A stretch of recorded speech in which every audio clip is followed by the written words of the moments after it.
Martin Luther King Jr. was stabbed by a deranged woman. At 29, he almost died.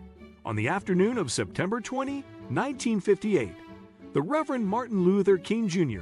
was autographing books in the shoe section of Blumstein's department store in Harlem when a well-dressed woman wearing rhinestone glasses stepped out of the long line and shouted, "Is this Martin Luther King?" King looked up from signing copies of his first book, Stride Toward Freedom, The Montgomery Story, his memoir about the Montgomery, Alabama bus boycott.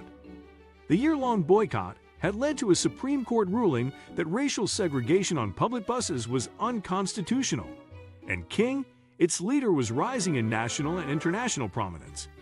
King, then 29, answered, "Yes, it is." That's when Izola Ware Curry, the black daughter of sharecroppers, pulled a letter opener with an ivory handle from her purse and swung at King. The civil rights leader tried to block the attack.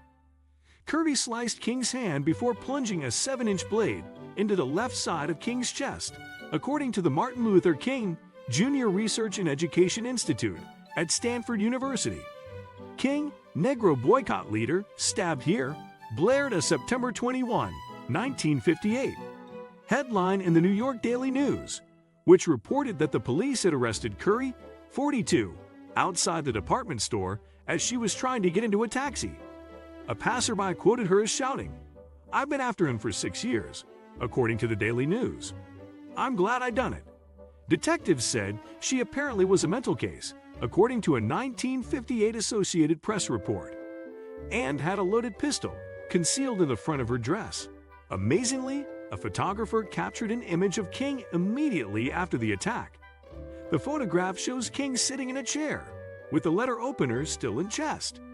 King was rushed to Harlem Hospital, where police detectives, fearing King might die immediately from the wound, took Curry to his bed so he could identify her. King, who still had the blade in his chest, was composed. He identified the woman as his attacker before he was rushed into a 4-hour surgery. 2 of his ribs and part of his breastplate were removed. Doctors later told him that had he sneezed, the blade, which was lodged near his aorta, could have killed him. A decade later, on the night before his assassination, King described the stabbing in his famous mountaintop sermon. It was his final address, delivered April 3, 1968, in Memphis, where King had returned to support a sanitation workers' strike. The sermon at Bishop Charles Mason Temple was prescient. "And I want to thank God, once more, for allowing me to be here with you," King told the crowd, recalling the moment he was attacked. "The next minute, I felt something beating on my chest," King recalled. "Before I knew it, I had been stabbed by this demented woman. I was rushed to Harlem Hospital.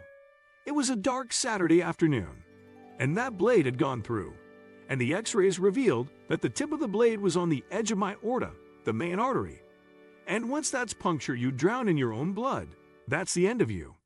It came out in the New York Times the next morning that if I had merely sneezed, I would have died. During King's recovery in the hospital, he received letters from across the country and the world. What do you think of our video?